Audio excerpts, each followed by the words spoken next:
Hello दोस्तों, welcome to अद्भुत राजनीति। बिहार इलेक्शंस पर यह है मेरी एक स्पेशल सीरीज जिसमें मैं बिहार की राजनीति के हर टॉपिक पर एनालिसिस करके आपके साथ शेयर कर रहा हूं।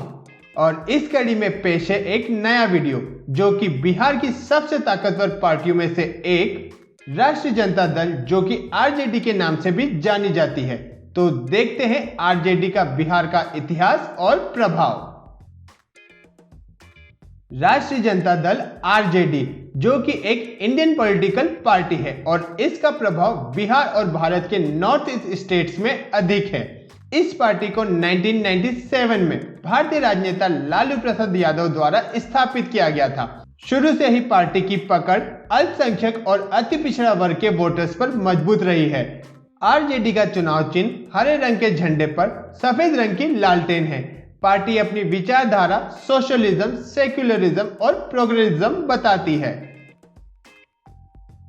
1990 में जनता दल की सरकार में बिहार के मुख्यमंत्री बने लालू प्रसाद यादव और उस समय बिहार की राजनीति अलग हुआ करती थी। नीतीश कुमार, जॉर्ज फर्नांडिस एक समय जनता दल में लालू प्रसाद यादव के साथ थे और जनता दल बिहार में एक मजबूत पार्टी थी जिसने 1991 के लोकसभा चुनाव में 31 और 1996 के लोकसभा चुनाव में 22 सीट्स जीती थी।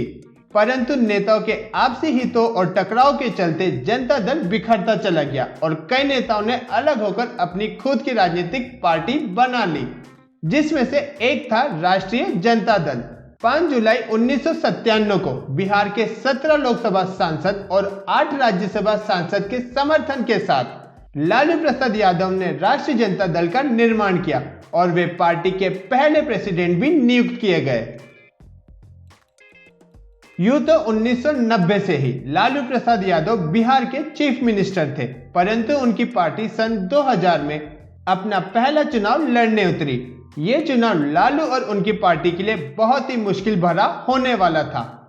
1997 में चारा घोटाले में लालू प्रसाद यादव का नाम आने की वजह से उन्हें मुख्यमंत्री पद की गद्दी गंवानी पड़ी थी, पर वे सत्ता की चाबी अपने पास रखना चाहते थे और इसी वजह से बिहार की राजनीति में एक अनैतिक फैसला लिया गया और वो था लालू प्रसाद यादव की पत्नी राबड़ी देवी जो कि एक गृहिणी थी और राजनीति में कम रुचि रखती थी। यहां तक कि वो अनपढ़ थी। उन्हें बिहार का मुख्यमंत्री बना दिया गया। सन 2000 में विधानसभा चुनाव हुए और इस चुनाव में किसी भी पार्टी को स्पष्ट बहुमत नहीं मिला। आरजेडी और सीपीआईएम के गठबंधन को 124, एनडीए जो कि समता पार्टी और बीजेपी का गठबंधन था उसे 121 और कांग्रेस को 23 सीट्स मिली।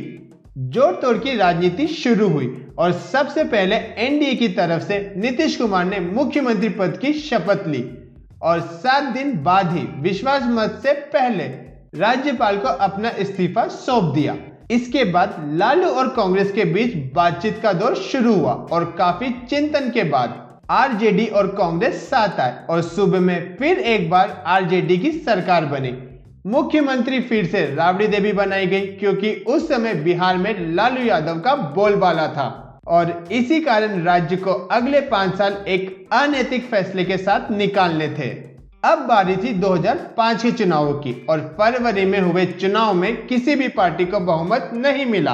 पिछली बार की तरह कोई भी पार्टी खुले तौर पर सरकार बनाने के लिए आगे नहीं आई और 6 महीने के राष्ट्रपति शासन के बाद अक्टूबर में फिर से चुनाव कराए गए जिसमें जेडीयू और बीजेपी के गठबंधन को 143 सीट मिली।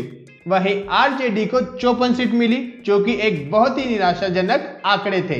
वहीं कांग्रेस 9 ही सीट्स जीत सकी। ये चुनाव कई महीनों में लालू और आरजेडी के बिहार में वर्चस्व को कम करने वाला था। अपने शासन में बिहार में विकास न कर पाना और राज्य को जंगल राज जैसा तमंगा मिलना आरजेडी की हार की मुख्य वजह थी।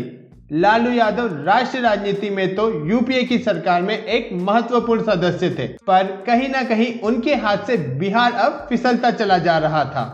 2010 के विधानसभा चुनाव जेडीयू के लिए एक परीक्षा थी जिसमें 5 साल के काम का पता लगना था। वहीं आरजेडी के लिए अपने अस्तित्व को फिर से जीवित करना था और नीतीश कुमार को विकास के मुद्दे पर घेर कर सत्ता में एक बार फिर से वापसी करने का मौका पाना था। पर यह चुनाव आरजेडी के लिए एक भुला देने वाले सपने जैसा साबित हुआ, जिसमें उसे सिर्फ 22 सीट्स मिली, जो कि पिछली बार की सीटों से आधी से भी कम थी।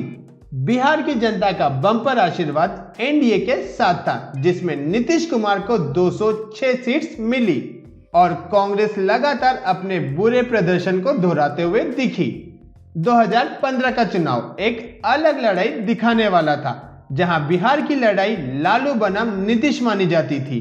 वहीं अब इस लड़ाई में नीतीश लालू अपने मतभेद भुलाकर एक बार फिर साथ आए और सामने थी मोदी के नेतृत्व वाली बीजेपी। आरजेडी और जेडीयू में एक अपारंपरिक गठबंधन हुआ, जिसमें नीतीश कुमार के नाम और लालू यादव के वोट बैंक का फायदा इस महागठबंधन को हुआ और महागठबंधन को 188 सीट्स मिली, वहीं बीजेपी को 53 सीट्स मिली।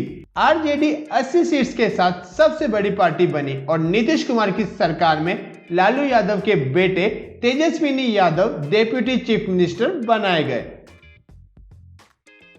लालू और नीतीश का गठबंधन ज्यादा दिन न चल सका और नीतीश के इस्तीफे के साथ ही महागठबंधन भी टूट गया।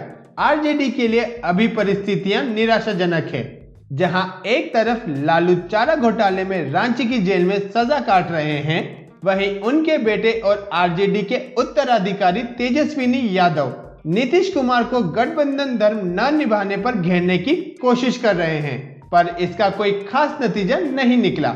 लालू का कुनबा भी कुछ बिखरा बिखरा और बटा बटा है। आरजेडी को फिलहाल आत्मचिंतन और पार्टी के बड़े नेताओं को कमान संभालने की जरूरत है, नहीं तो पार्टी का अस्तित्व बिहार में खत्म होता नजर आ रहा है। तो दोस्तों, ये था आज का वीडियो। ये वीडियो कैसा लगा बताइए और पसंद आया तो लाइक कीजिए और इस चैनल को सब्सक्राइब कीजिए। जय हिंद, जय भारत।